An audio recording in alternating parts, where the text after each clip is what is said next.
Hello everyone.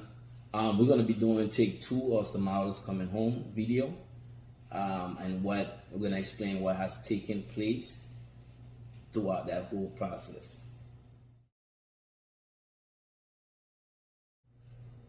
It took a lot to get Samara finally approved for this discharge. When that day finally came, there was a lot of joy. There was anxiety. I mean, we were facing a lot of emotions all in one. But we took it well. We were well prepared. We were well rested that morning, the night before. So we were ready for that day.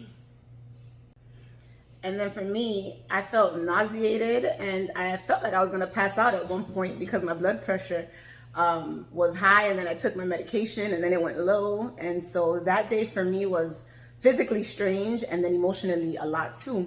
And then we got home, and that was such an exciting moment to bring her into the house and get her all set up. And we had worked on her room and had everything set up so perfectly that we were excited to finally put her in her crib and get her settled in for the night. So while we getting Samara all settled and tucked in and everything, we got a phone call from a nursing agency who was supposed to come the following morning, which was that Thursday. And they came over, we spoke, we sat down, we got a formal introduction with them, and we got the bad news. We were told that we won't have no nurse until the Monday. So wow, it hit us like a bomb.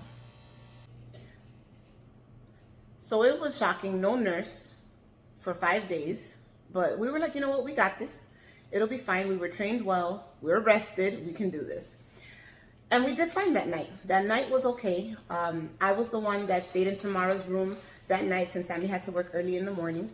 And I was able to get up like maybe 2 hours of sleep that night because apparently Samara likes to be awake at night.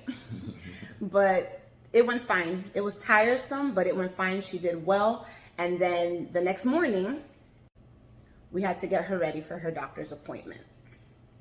Getting Samara ready was a challenge.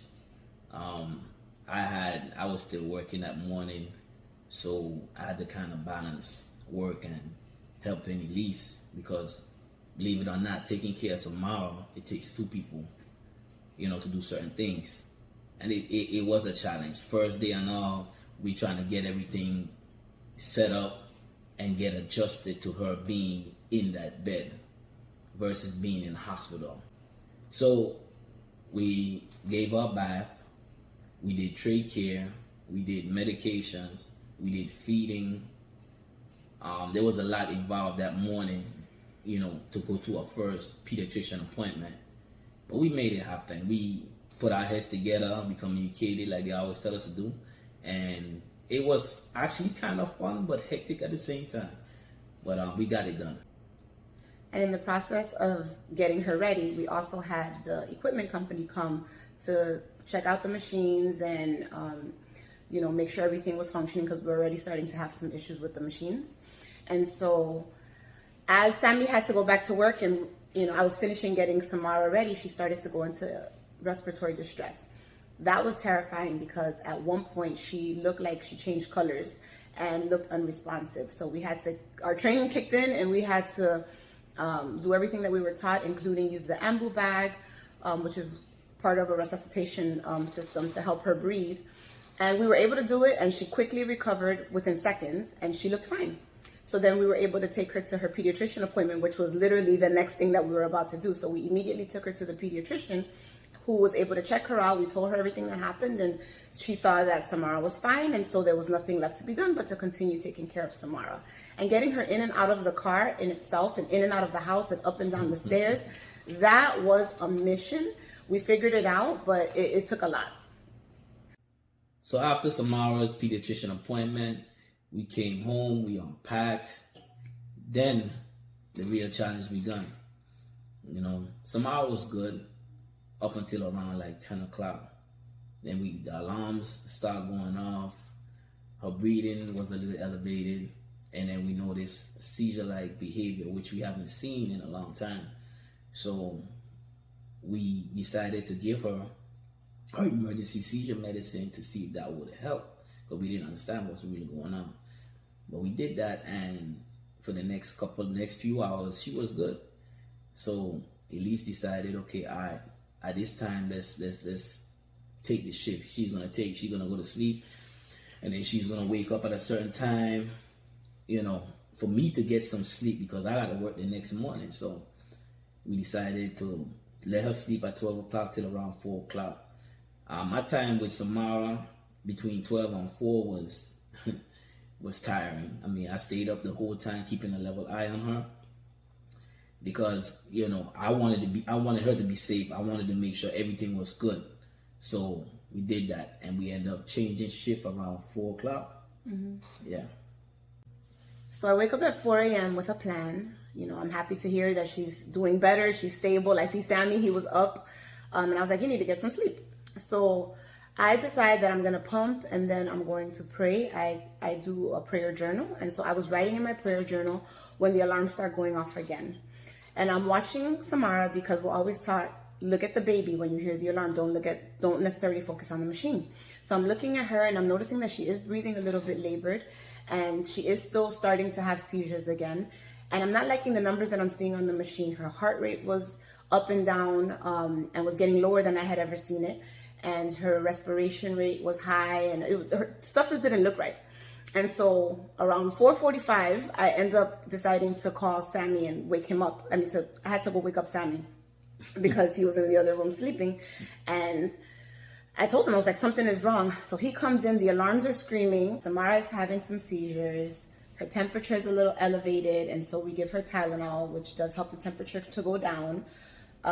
We end up calling the company because the machines were going off, and we really weren't sure what was happening.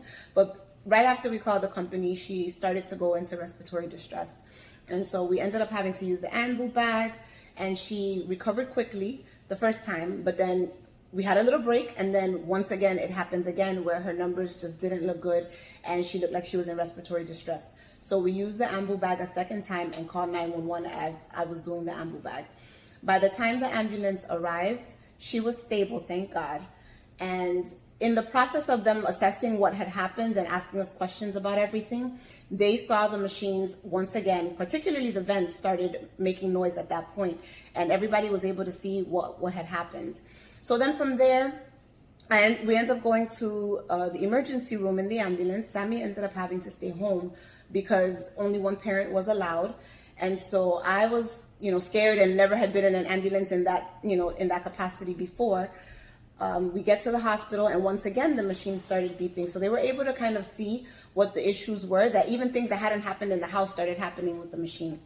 But thank God, Samara was stable. She ended up being readmitted because they needed to confirm what had happened, and she was still having some seizures, and they wanted to make sure that there were no infections that were triggering the temperature that she had.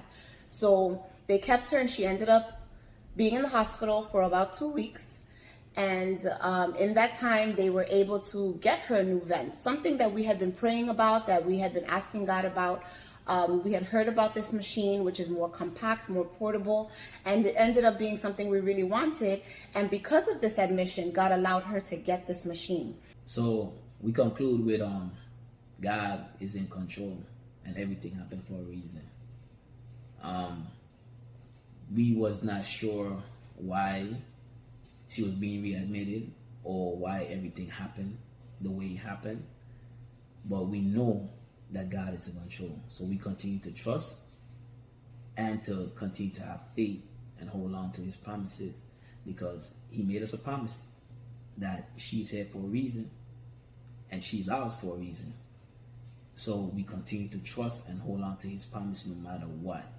This is how we're going to get over every obstacle that comes in our way. And these obstacles are here to strengthen us and not to weaken us. So if we continue to hold on and press forward, we'll make it.